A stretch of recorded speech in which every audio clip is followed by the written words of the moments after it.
आपके अवचेतन मन की शक्ति बाय पुकू रीडर्स पार्ट 3 चैप्टर 2 में आइए आगे जानते हैं। चेतन और अवचेतन मन आपके मस्तिष्क के दो तरफा कार्यों को जानने का एक अद्भुत तरीका यह है कि आप इसे एक बगीचा मान लें। आप माली हैं। आप अपने अवचेतन मन में हर दिन विचार के बीज बो रहे हैं। ज़्यादातर समय आपको यह एहसास ही नहीं होता है कि आप ऐसा कर रहे हैं, क्योंकि बीज आपकी आदतन सोच पर आधारित होते हैं। जैसा आप अपने अवचेतन मन में बोते हैं, आपको अपने शरीर तथा परिस्थितियों में वैसी ही फसल काटनी पड़ती है। कल्पना करें कि आपका अवचेतन मन उपजाऊ मिट्टी है, जो सभी तरह के बीजों को उगाने में मदद करेगी, चाहे वे अच्छे हों या बुरे। अगर आप कांटे बोते हैं तो क्या आपको अंगूर मिल सकते हैं?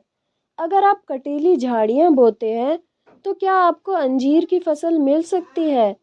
हर विचार एक कारण है और हर परिस्थिति एक परिणाम है।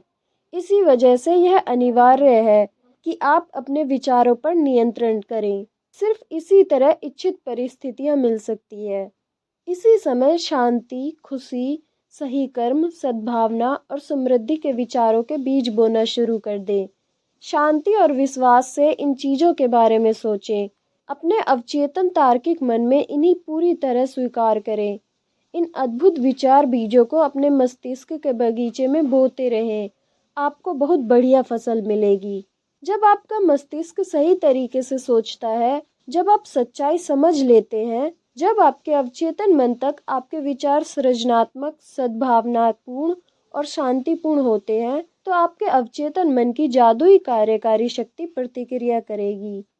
यह उस विचार के लिए आवश्यक परिस्थितियों और उचित माहौल का निर्माण कर देगी। अपनी विचार प्रक्रियाओं को नियंत्रित करने के बाद आप किसी भी समस्या या मुश्किल में अपने अवचेतन मन की शक्तियों का प्रयोग कर सकते हैं।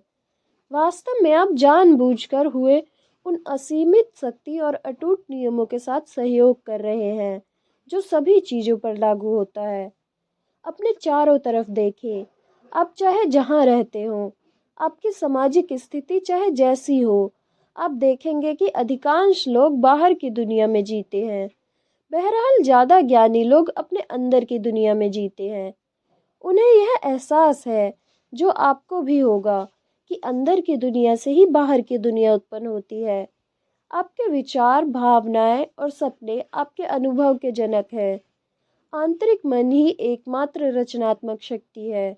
बाह्य संसार में आपको जितनी भी चीज़ें मिलती है, वे सभी आपने अपने मन के अंदरूनी संसार में उत्पन्न की है, चाहे आपने यह काम सचेतन रूप से किया हो या अचेतन रूप से। जब आप अपने चेतन और अवचेतन मन की आपसी कार्यविधि के बारे में सच्चाई जान लेंगे, तो अपने जीवन की कायापलट करने में कामयाब हो जाएंगे। अगर आप बाहरी स्थितियों को बदलना चाहते हैं, तो आपको उनके कारणों को बदलना होगा। अधिकांश लोग परिस्थितियों और स्थितियों से संघर्ष करके उन्हें बदलने की कोशिश करते हैं। यह समय और मेहनत की भयंकर बर्बादी है। वे यह नहीं देख पाते हैं कि ये स्थितियां और परिस्थितियां किसी कारण से उत्पन्न हुई है। अपने जीवन से मनमुटाव, दुविधा, कमी और सीमा को दूर करने के लिए आपको उसके मूल कारण को दूर करना होगा। कारण है वह तरीका जिससे आप अपने चेतन मन का प्रयोग करते हैं, वे विचार और तस्वीरें जो आप इसमें भरते हैं। कारण को बदल दें, परिणाम अपने आप बदल जाएगा। यह इतना ही आसान है। हम सभी असीमित दौलत के अथाह समुद्र में रहते हैं। आपका अवचेतन मन आपके चेतन विचारों के प्रति बहुत संवेदनशील होता है। ये चेतन विचार सांचे की तरह काम करते हैं, जिनमें आपके अवचेतन मन का असीमित ज्ञान, बुद्धि, जीवन शक्ति और ऊर्जा प्रवाहित होती है।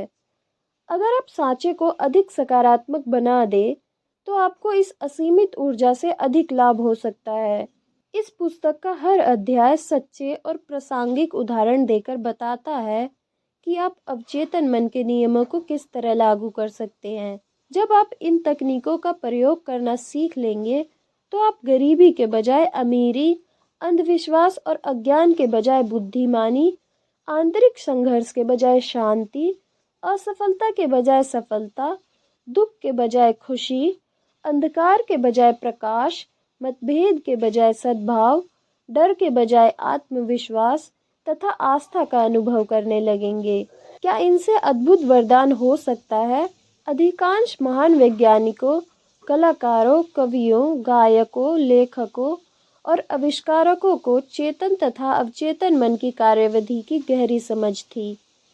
इसी वजह से उन्हें अपने लक्ष्य हासिल करने की शक्ति मिली। एक बार महान ओपेरा गायक एनरिको कैरुसो मंच पर जाने से घबरा रहे थे। डर के मारे उनके गले की मांसपेशियां ऐंठ गई थी। ऐसा लग रहा था जैसे उनके वाक तंतुओं को लकवा मार गया हो और वे बेकार हो गए हों। वे मंच के पीछे गायक की पोशाक पहने खड़े थे और उनके चेहरे पर पसीना बह रहा था। कुछ ही पल बाद उन्हें हजारों प्रशंसकों के भीड़ के सामने मंच पर जाकर गाना था। कांपते हुए उन्होंने कहा, मैं नहीं गा सकता, सब लोग मुझ पर हंसेंगे, मेरा कैरियर खत्म हो गया। वे अपने ड्रेसिंग रूम में जाने के लिए मुड़े।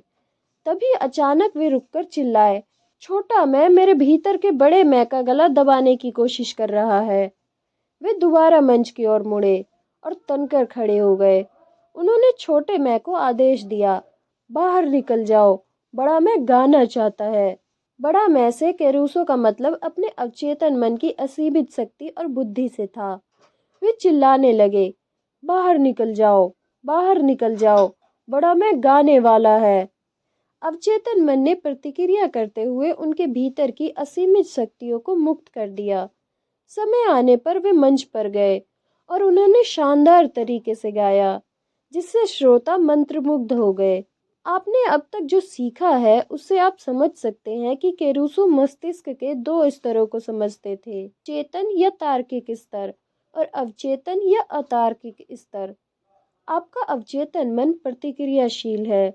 यह आपके विचारों की प्रकृति के अनुरूप प्रतिक्रिया करता है। जब आपका चेतन मन यानी कि कैरुसो का छोटा मैं डर, चिंता और तनाव से भरा होता है, तो आपका अवचेतन मन यानी बड़े मैं में नकारात्मक भाव प्रवाहित होने लगते हैं। ये नकारात्मक भाव चेतन मन में दहशत, आशंका और निराशा भर देते हैं। जब आपके साथ ऐसा हो, आप भी महान कैरुसो के उदाहरण पर अमल कर सकते हैं। आप दृढ़ता और पूरे अधिकार से अपने अधिक गहरे मन में उत्पन्न अतार्किक भावों से कह सकते हैं, चुप रहो, शांत हो जाओ, मैं नियंत्रण में हूँ, तुम्हें मेरे आदेश का पालन करना होगा, तुम मेरी आज्ञा का पालन करने के लिए विवश हो, तुम वहां दखल नहीं दे सकते जो तुम्हारा क्षेत्र नहीं है। जब आप अपने अधिक गहरे स्वरूप को अतार्किक भावनाओं से दृढ़ता और अधिकार से यह बोलेंगे, तो परिणाम देखकर आप मंत्रमुग्ध हो जाएंगे। आपका मन शांति और सद्भाव से भर जाएगा। अवचेतन मन चेतन मन के अधीन रहता है, इसलिए इसे अवचेतन मन कहा जाता है। कार्य विधि का बड़ा अंतर। चेतन मन समुद्री जहाज का कप्तान है।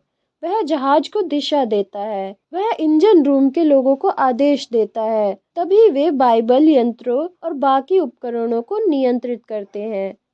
उन्हें यह पता नहीं होता है कि वे कहाँ जा रहे हैं। वे तो सिर्फ कप्तान के आदेश का पालन करते हैं। अगर कप्तान कंपास और बाकी यंत्रों के आधार पर गलत या दोषपूर्ण निर्देश जारी कर दे, तो जहाज चट्टानों से टकरा सकता है। इंजन रूम के लोग कप्तान के आदेशों का पालन करने के लिए बाध्य हैं, क्योंकि वही बॉस है। चूंकि उसे यह पता होना चाहिए कि वह क्या कर रहा है, इसलिए इंजन रूम के लोग कप्तान से बहस नहीं करते हैं या पलटकर कुछ नहीं कहते हैं। वे तो बस चुपचाप उसके आदेशों का पालन करते हैं। कप्तान अपने जहाज का मालिक होता है और बाकी लोग उसके आदेशों का पालन करते हैं। इसी तरह आपका चेतन मन आपके जहाज का कप्तान और मालिक होता है। आपके शरीर, आपके परिवेश और आपसे जुड़े सभी मामलों का। चेतन मन अपने विश्वास तथा अनुमानों के आधार पर आदेश देता है और आपका अवचेतन मन चुपचाप उन आदेशों को मान लेता है। यह आदेशों पर सवाल नहीं करता है या नहीं पूछता है कि वे किस आधार पर दिए जा रहे हैं। अगर आप खुद से बार बार कहें, मेरे पास इन चीज को खरीदने के लिए पैसे नहीं हैं, तो आपका अवचेतन मन आपकी बात मान लेता है। वह यह सुनिश्चित कर देता है कि आपके पास अपनी मनचाही चीज खरीदने के लिए कभी पैसे ना रहें।